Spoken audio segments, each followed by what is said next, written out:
50,000 টাকা নিয়ে বেরোইছি, পারি না, বাড়ি থেকে আরো 2 লাখ টাকা নিয়ে আসবো প্রয়োজনে। টাকা, ঠিক আছে, টাকা কার জন্য করছি? স্বাধীন দেশের জন্য টাকা ইনকাম করছি। মেয়া টাকা লইয়া যদি স্বাধীন দেশে বসবাস করতে না পারি, সরকারের আন্ডারে বসবাস করি, এই জীবন দেওয়ার জন্য রাস্তায় আসছি। আমি বাইশে থাকার জন্য জন্ম হয়েছে না, বাপ চাচারা স্বাধীন করে গেছে, আমরা কার পালাবো? ওই রক্তই তো আমাদের শরীরে মিয়া, আমরা স্বাধীন করার জন্য তো নামছি দেশে। এগুলো ছাত্র জনতা পাবলিকের বাইসে বুয়া, ছাত্রদের বুয়া না।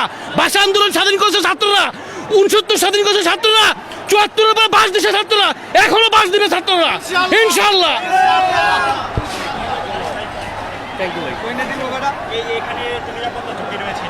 কোনো নিরাপত্তার ঝুঁকি নাই আমার দেশে, আমি চলবো। নিরাপত্তা বলতে কি? আমার দেশে আমার নিরাপত্তা দেবে, আমি নিরাপত্তা দেবো আমার নিজেকে, সরকারকে নিরাপত্তা দেবে। সে নিজেই তো তার গদিনে নড়বড়ে আছে, বুঝেন না কেন? আমি আমার দলে আছি, আমি আমার দেশে আছি, এটা আমার বাপের দেশ।